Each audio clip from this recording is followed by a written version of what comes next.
close to or that right got an extra bonus half mark that they weren't aware that they were going to get. Okay. Also, the ones that answered questions in class were recorded as well.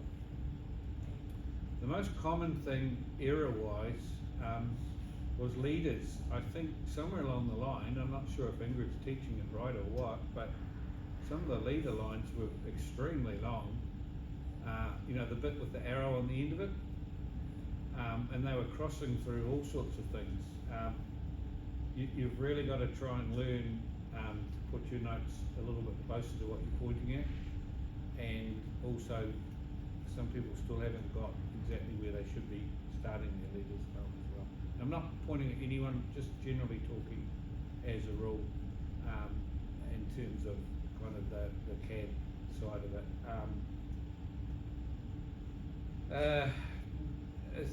It was good to see that a lot of people tidied up the things I picked up in the first assignment, but some didn't, and that was disappointing. It was like I'd wasted all my time trying to help out.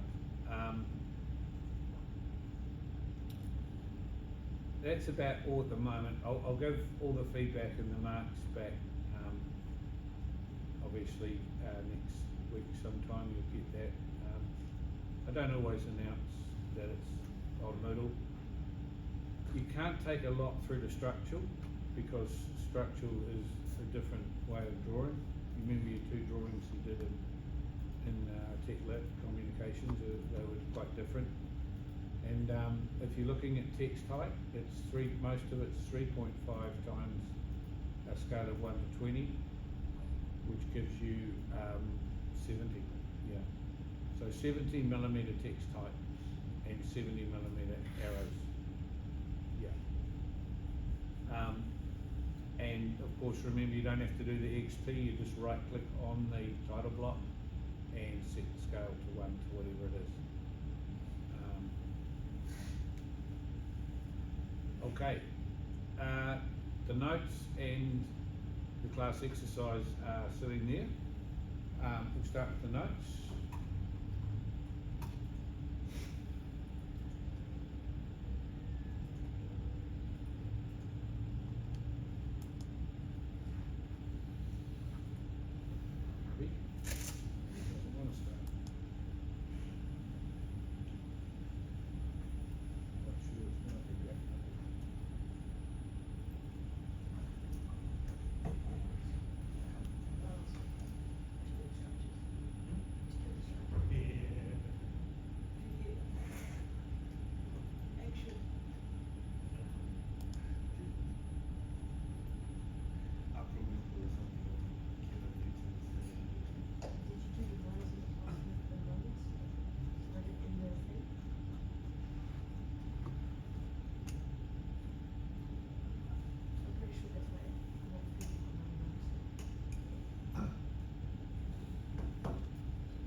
Okay,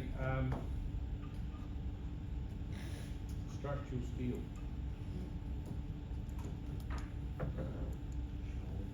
I'm not going to read these notes, blah, blah, blah. A lot of lecturers do, I know that. A lot of lecturers in my time used to do that.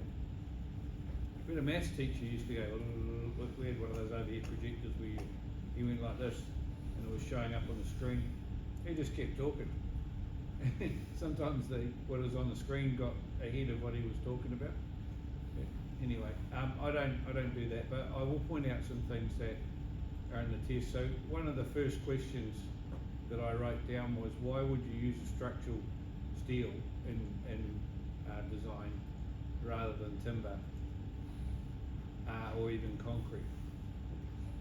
And the main reason is that the construction goes together pretty quickly. I remember like going to pick a friend up that was staying for a week at the airport, and there's a lot of construction still going on out there, but in those days there was heaps, and they were pouring the concrete slab while I drove past, and I was sort of, you know, and then I picked them up, went back again, and stayed for a week, and I dropped them back at the airport, and as I'm driving past there was something like that sitting there a week later. And I thought, holy hell, you know, that would have taken forever if it was concrete. If it was timber, they'd be still kind of trying to work out what lengths to cut. And it just went together like a set, like something you buy from the warehouse. And they had obviously lifts and things for guys to come up on, and you know, with steel, it all has to be done very precisely, but if it's done right, the construction side of it's very, very quickly. They don't tend to use things like rivets nowadays. They tend to use bolts, and a lot of the welding is done what we call shop welds, which is back at the shop or back off prefab off site. So bolt and lift. Yeah, bolt and lift. So that if there's a piece that needs to be welded on and then bolted, it's done back in the factory. No, And- it's just even the frame you will lift Yeah, yeah. So it all comes on big trucks and they pull up and the crane's there for the day, and that's the other thing. You know, crane hire is very expensive, so they will say, right, we've got the crane for the day, so we're starting early tomorrow. Start when the sun comes up, and we'll go and we'll work right through till we've finished it, and that's the day's hire for the crane. Yeah, so that's kind of the way how things work. Unfortunately, with steel, it is on a downside. It's very expensive. I built a house in 215 in Taunton Terrace in Blockhouse Bay, looking back over the Manukau Harbour. Beautiful view. But the problem is, if anyone knows that area, you're looking south, so the sun's coming from that side. So very cold unless you can get the sun in. So to do that, we raised the ceiling and put a high window on the sun side, and that raise meant we needed steel, and it cost $35,000 extra for the bits of steel that turned up on site. And honestly, they weren't much more than 2 or 3 meters high. It was a portal frame like that, like the shape of a house. 2 or 3 meters high and another 2 or 3 meters that way. $35,000, thanks very much. So, you know, that is the downside. Another upside is that when you build in steel, it pretty much stays there. That's, if a wall's straight, the wall's still straight months later. If you build in timber, it can be warped. It can be the moisture content can blow it up or reduce it depending on whether it's too hot or too cold. And they're always poking their little moisture thing into there to see if they can get the right moisture content before they can put the what we call in New Zealand a jib board or the plaster board on. You're not allowed to do that until it's a certain moisture content. So they have to put in air conditioning dryers and all sorts of things, dehumidifiers to get that moisture content down there. You don't need to do that with steel. So there is no sort of gap in construction where everybody takes a break. Ideal for warehouses because you can do a higher design, and yeah, generally speaking, in the industrial side of things, it's what's being used most of the time. The most common steel, as you can see here, is the 300 plus. Great note, and the reason why it's is taken over most of steel design is around 20% of the weight savings in using that type of steel. Now, steel is measured by weight for price. So we're doing a building that's got some steel in it. Now, I have to be perfectly honest, it's only got steel in it because I've been told I have to give you concrete, steel and timber in an assignment, right? If you were building this little tractor shed at Unitech, it would probably be one of those tin sheds that you see outside Mitre 10 or Bunnings, or something bigger than that, right? To be honest, that's the sort of thing, or a Skyline garage or something. But we're doing it, we're giving it a name, and you know, we're going through that process So we need to work out the weight of the steel, because that will give us an overall cost of the steel. And that's what don't forget to put a total on your assignment, please. You don't have to give me a price. However, in your group presentation, whoever is the accountant, that's always the boring one in the group, so whoever you pick to be that, will have to give a price for the overall an estimated price. So you'll need to look up the price of steel and multiply that by the weight of the steel, okay? Timber is a little bit more difficult because there's different sizes, and so there'll be a price for each size. Also, it's often priced by length in timber. You go in and you buy a 6 metre long 100 by 50 piece of timber, and you can't like buy a 5 metre long one. Generally they're not going to do that. You have to buy the whole 6. So pricing for the timber is a bit different. You could make some inquiries on bulk prices and things like that, and then just multiply it by how many bolts there are. Don't forget labour costs, don't forget machinery hire costs. Yeah, it'll escalate to being a very expensive building. When I first started this job, I said stupidly, well, if you don't like what I've done, come up with an alternative, and you're most welcome to criticise me. And I divided everybody into about 10 groups of 3, and I stupidly put the 3 girls together in the class, and they were very, very clever, and they stood at the front of the class, and the first thing they said was, well, we think we should be the lecturer because the lecturer's design is really rubbish. And I'm like, the rest of the class were boys, they were just cracking up, they were just rolling over, holding their stomachs. And so they ripped my design to bits and gave a complete alternative design, which I was not expecting.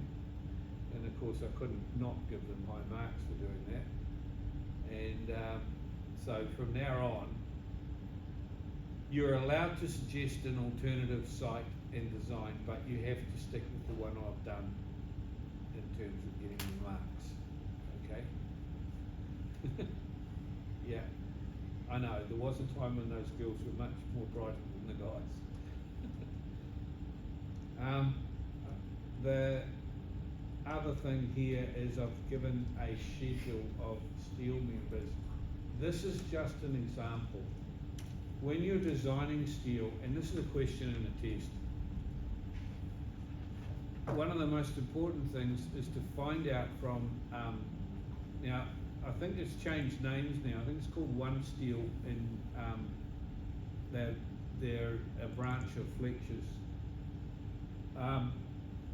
Find out from them what size each member is that you're intending to use on the job, and I'll go into the shapes of the members, steel members and everything shortly, but it's important that you are on par with what size they're making. So if they've got, you know, what does it say at the top there?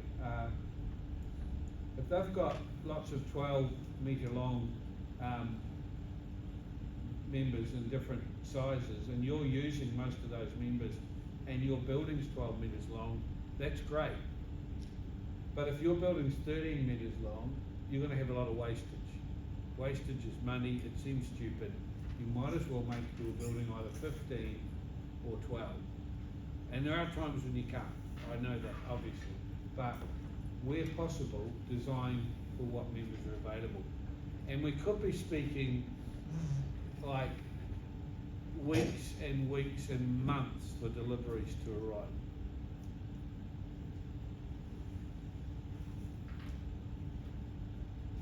There was a time in New Zealand where all these steel members came from China, and we used to give them all our scrap metal, which they made everything out of. It seemed crazy. You pretty much give them the metal for nothing and they sell it back to you at phenomenal prices, but that doesn't happen anymore. We produce quite a lot of it here in New Zealand, and also the price of steel does go up and down with things like world wars and other things going on between countries. So it does pay on a daily basis to check that. So some of you, especially the older ones in the class, will know what these things are already. So I apologise in advance, it's a little bit boring, but I need to cover. Your remote service session has ended. Okay. Not you. Yes, it has. Okay. Does that happen to you sometimes? No. Just to teach.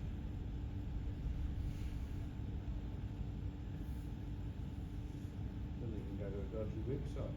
Bang. Never mind. What are you smiling at? I think that dodgy website is.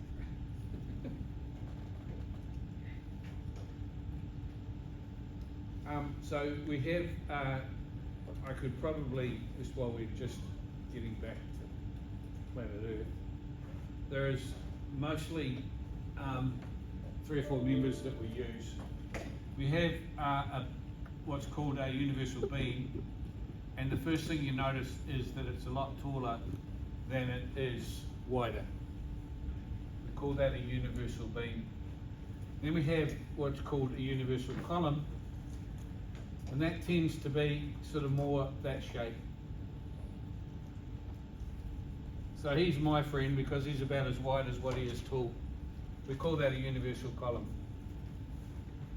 Now you can use a column as a beam, and you can use a beam as a column. It's just that when you start doing the maths and structures, it doesn't hold as much load.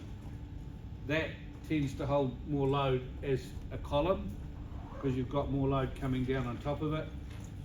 That tends to be a thin, slender member tends to hold more weight going down that way.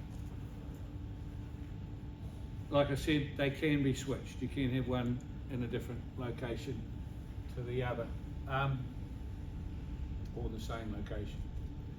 Then there's something called an angle, and your angle can be what we call an uneven angle, UA, or it can be an even angle, which is where it's the same in both directions. So X, that would be X, and that would be Y. So I think your one is this one. I think your one is slightly higher because it takes a purlin on the side. The next one is, and here's your half mark coming up, so you can all wake up now. The next one is like this.